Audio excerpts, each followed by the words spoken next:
بسم الله الرحمن الرحيم وبه نستعين وصلى الله على سيدنا محمد وعلى آله وصحبه أجمعين. Allah subhanahu wa ta'ala nous explique, ou les savants à travers ce qui a été cité dans le Coran, ils expliquent différents types d'âmes.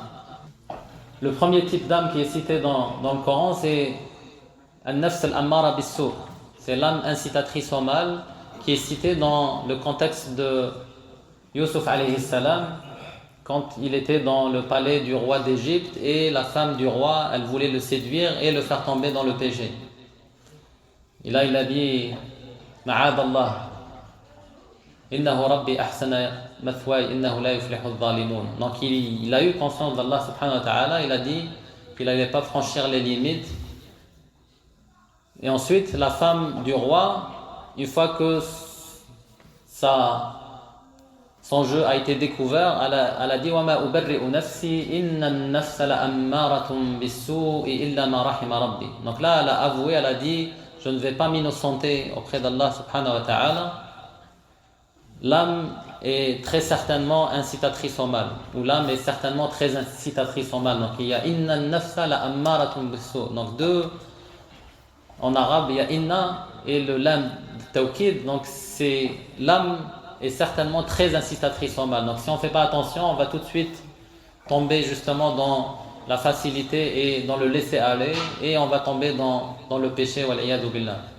Et donc c'est pour ça qu'ici je vais ouvrir une parenthèse. On parle souvent dans nos sociétés contemporaines de liberté, et elle est présentée comme étant je fais ce que je veux.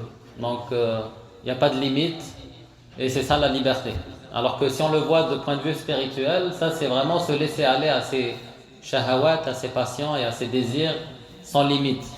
Alors que dans la réalité, si on reprend l'exemple de conducteur et la voiture, si on applique cette analogie-là, on dit c'est la liberté totale, donc je vais aller conduire, je vais aller à contresens, quand c'est un sens interdit je passe, quand il y a un stop je m'arrête pas, quand il y a un feu rouge je passe, quand il y a un feu vert je m'arrête.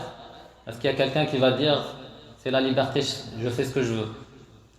Là, on admet qu'il y a des règles à respecter, bien que chacun soit libre de faire ce qu'il veut, mais dans la limite de ce qui est permis par le code de la route. C'est des gens, des spécialistes qui se sont assis, ils se sont mis ensemble pour dire, récolter des statistiques, c'est quoi le pourcentage d'accidents, dans quelle situation, à partir de quelle vitesse, etc.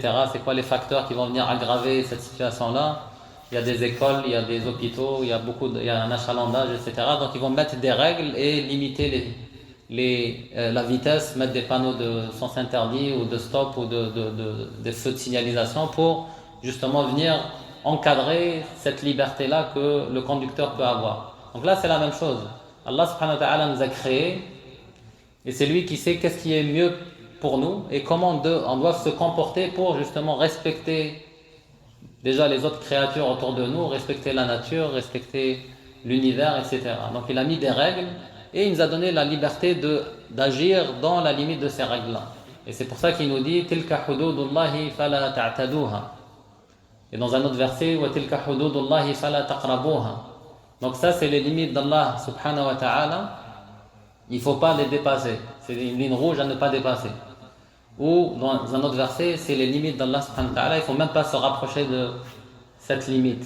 Donc si on se rapproche de la limite, avec le temps on peut oser et dépasser les limites. Donc c'est pour ça que c'est toujours mieux d'avoir cette zone grise ou une zone tampon pour ne pas justement tomber dans l'interdit et dépasser les limites. Donc al-nafs al-ammara bis-su'. Donc on ferme la parenthèse de la liberté. Donc on nous fait penser que la liberté c'est ok, je fais ce que je veux, et c'est ça la liberté. Alors que ça c'est l'inverse, c'est de céder aux tentations de son âme incitatrice au mal, et de céder aux insufflations du shaitan, et de ne pas avoir le contrôle sur soi. Alors que la liberté réelle, c'est quand c'est moi qui décide ce que je veux faire, et je vais le faire de plein gré et avec réflexion, en sachant c'est quoi les conséquences. Alors que la liberté présumée ou illusoire, c'est en apparence je fais ce que je veux, mais en réalité je suis sujet à une mode ou à une publicité ou un footballeur qui a fait une coupe de cheveux ou un chanteur ou une star soi-disant, et donc ça devient la façon cool, et donc je vais suivre cette tendance-là en disant je suis libre, je fais ce que je veux. Mais en réalité je ne suis pas libre, Il y a des entreprises qui vont dépenser des millions de dollars pour aller créer des tendances, pour vendre plus de produits et faire plus de profit. Finalement, c'est ça dans la majorité des cas. Donc ça, juste une parenthèse par rapport à la liberté. La liberté réelle, c'est quand c'est moi qui décide, je fais les choses de la façon que je veux et en sachant c'est quoi les conséquences de mes actions.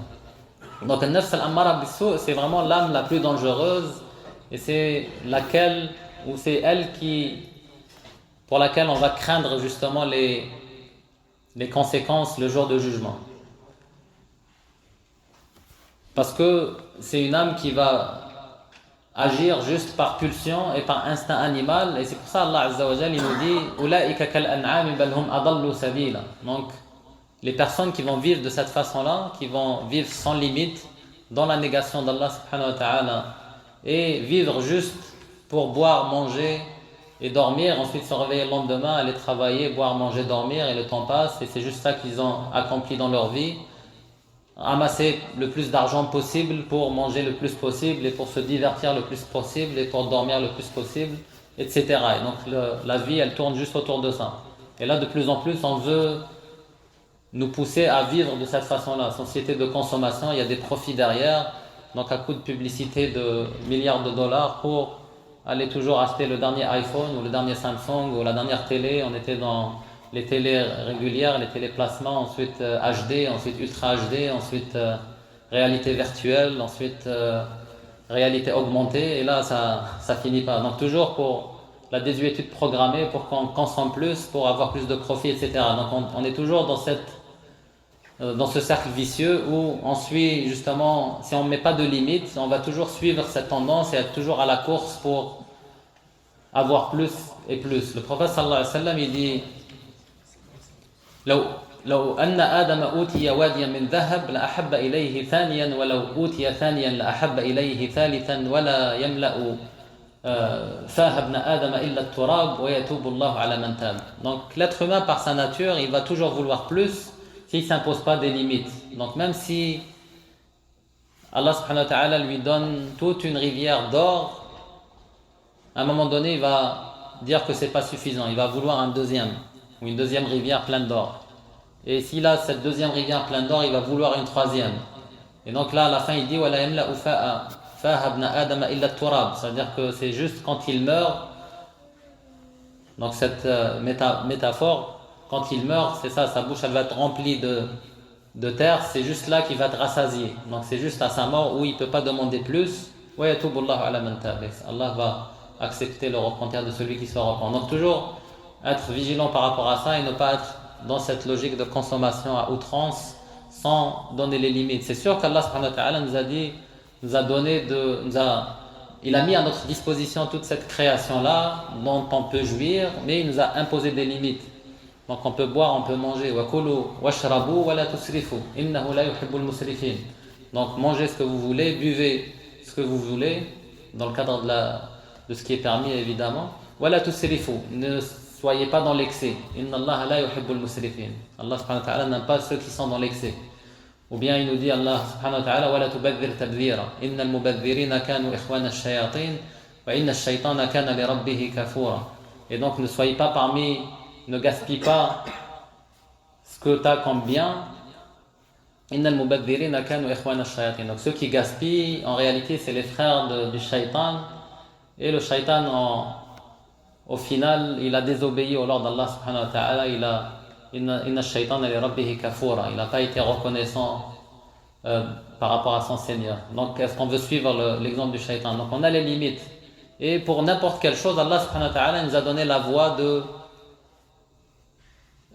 permise pour assouvir les pulsions qu'il a créées en nous.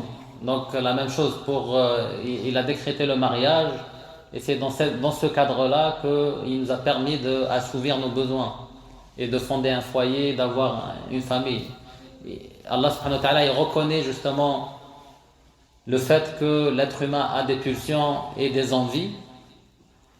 On lit dans sourate Ali Imran زُيِّنَ لِلنَّاسِ حُبُّ الشَّهَوَاتِ مِنَ النِّسَاءِ وَالْبَنِينَ وَالْقَنَاطِيرِ الْمُقَنطَرَةِ مِنَ الذَّهَبِ وَالْفِضَّةِ وَالْخَيْلِ الْمُسَوَّمَةِ وَالْأَنْعَامِ وَالْحَرْثِ ذلك متاع الحياة الدنيا والله عنده حسن المآب. Donc Allah il nous dit qu'il a enjolivé justement aux gens l'amour de hubbu shahawati minan nisa, donc les envies entre l'homme et la femme, cette attirance qui est nécessaire à la continuité de la vie, donc imaratul ard. Allah subhanahu wa ta'ala l'a voulu justement pour ce besoin-là, et il faut l'utiliser dans ce cadre. Il nous a donné un cadre dans lequel on doit l'utiliser.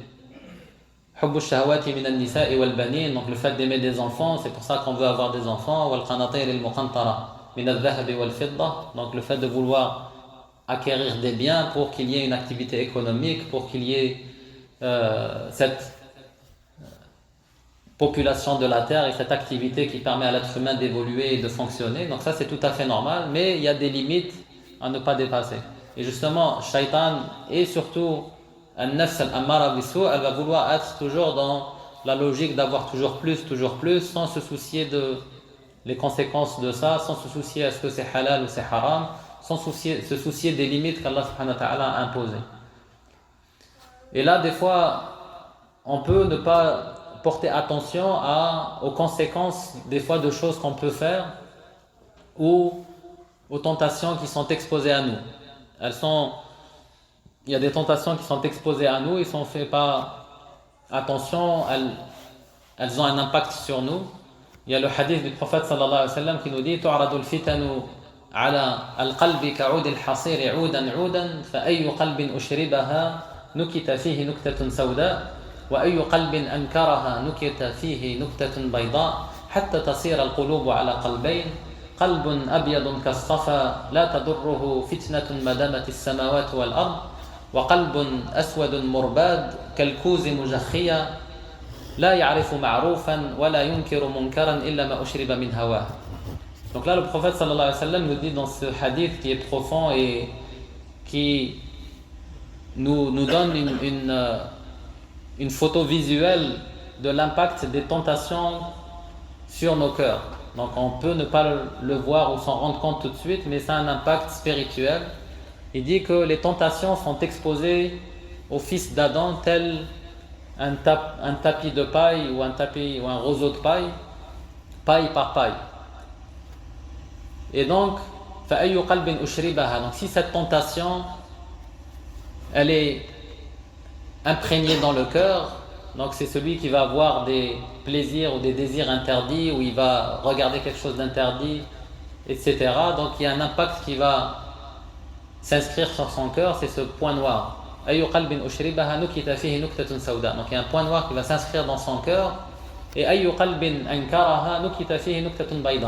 à l'inverse, celui qui va rejeter cette tentation, il ne va pas s'en imprégner, il ne va pas justement pousser son âme à continuer dans cette chose ou bien à jouir de cette chose qui est interdite, qui sait pertinemment qui est interdite. Il y a un point noir, c'est-à-dire qu'il va fermer la porte tout de suite à cette tentation. Il y a un point blanc qui va s'inscrire dans son cœur. Et il nous montre justement les conséquences des deux cœurs et des deux situations. Jusqu'à ce que les cœurs soient divisés en deux types. Le premier blanc, tel une roche lisse, donc il ne va pas être impacté par aucune tentation tant que les cieux et la terre existeront. Donc la roche lisse, s'il y a une impureté qui tombe dessus, elle ne va pas rester, elle va tout de suite s'éparpiller, elle ne va pas s'inscrire, elle ne va pas rester. Donc ce n'est pas quelque chose qui va l'impacter. Donc quelqu'un qui est proche d'Allah subhanahu wa ta'ala, qui a la piété et la crainte, il peut être exposé à des tentations, mais ce n'est pas des tentations qui vont rester dans son cœur. Il va les rejeter tout de suite parce qu'il a une foi qui est forte, donc il peut la rejeter. Telle la pierre lisse qui ne garde aucune impureté. Et à l'inverse,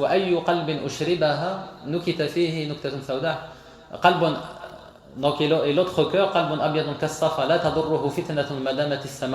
donc c'est un cœur qui est renforcé, qui ne va pas être impacté par les tentations tant que les cieux et la terre existeront. Donc c'est un cœur fort comme on a dit.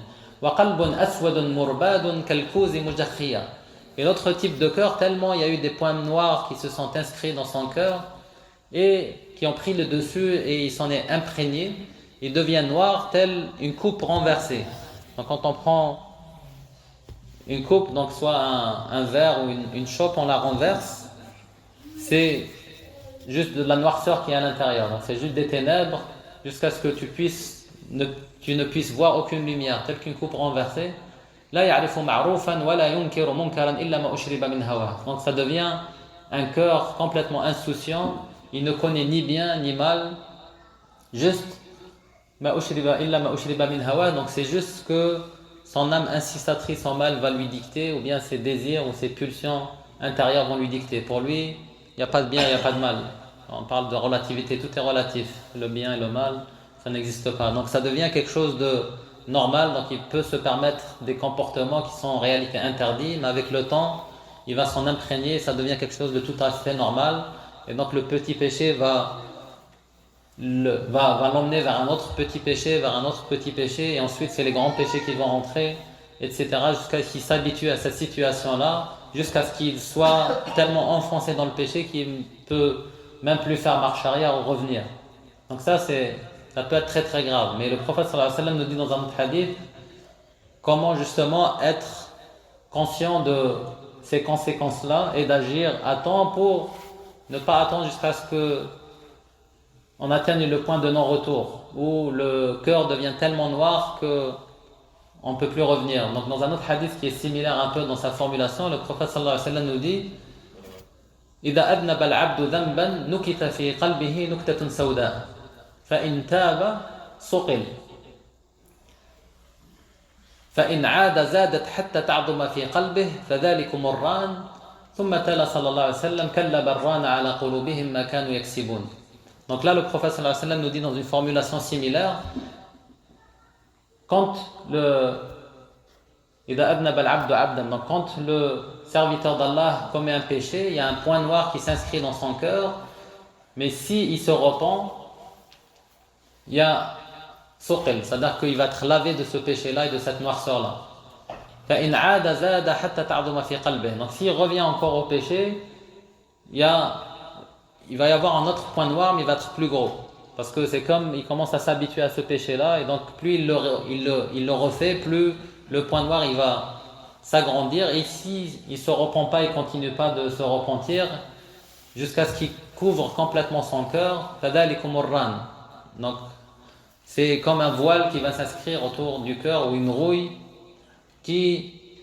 et le prophète sallallahu alayhi wa sallam il fait référence au verset كَلَّا بَرَّانَ عَلَى قُلُوبِهِمْ مَا كَانُوا يَكْسِبُونَ. Donc dans Surat al-Mutaffifin, Allah subhanahu wa ta'ala nous parle justement de ces personnes-là qui ont des cœurs morts, tellement ils sont immergés dans l'insouciance et dans le péché que leur cœur est complètement opaque, jusqu'à ce qu'aucune exhortation, aucune récitation de Coran, aucun signe d'Allah subhanahu wa ta'ala qui vient ne change rien dans ces gens-là. Donc c'est vraiment très très grave le fait d'être dans l'insouciance et le ghafla la plus totale, de sorte à ce que il y a une catastrophe naturelle. Normalement ça nous fait penser justement à la puissance d'Allah subhanahu wa ta'ala au jour du jugement, et nous faire revenir et réfléchir sur notre futur et notre avenir, et nous pousser à nous repentir. Il y en a qui vont dire juste c'est Dame Nature qui s'est déchaînée. Ou bien on voit la mort de quelqu'un. D'ailleurs, Cheikh il avait annoncé qu'il y aurait une janaza demain à midi, salat al-dhuhr. Donc on va voir une janaza. Ok, c'est une janaza, rahimahullah, et c'est tout. On ne se remet pas en question qu'aujourd'hui c'est cette personne-là, demain c'est nous qui allons être à sa place. Et personne ne sait quand est-ce que ce moment-là va arriver. Donc c'est des signes qui viennent à nous, et justement si on est insouciant et que notre cœur est opaque, on ne va pas avoir cette basira, donc cette clairvoyance qui va nous faire réfléchir sur justement notre destinée. La même chose, on va écouter une maw'idha qui parle du jour de jugement, ça va rentrer par une oreille, sortir par l'autre, il n'y a aucun changement dans notre comportement, etc. On va lire des versets du Coran, ça parle de Jannah al-Nar, ça parle de l'Adab, ça parle de ce qui attend les pieux serviteurs d'Allah subhanahu wa ta'ala, ou à l'inverse, ceux qui étaient négateurs ou qui étaient égarés, et ça ne va pas avoir aucun impact. On a des doutes, est-ce que c'est vrai, c'est pas vrai. Donc tout ça c'est les conséquences justement de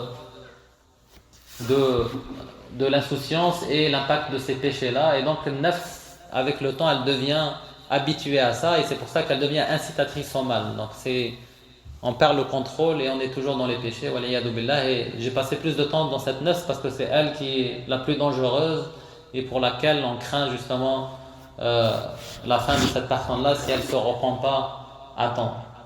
سبحانك اللهم وبحمدك نشهد أن لا إله إلا أنت نستغفرك ونتوب إليك بسم الله الرحمن الرحيم والعصر إن الإنسان لفي خسر إلا الذين آمنوا وعملوا الصالحات وتواصوا بالحق وتواصوا بالصبر سبحان ربك رب العزة عما يصفون وسلام على المرسلين والحمد لله رب العالمين جزاك الله خيرا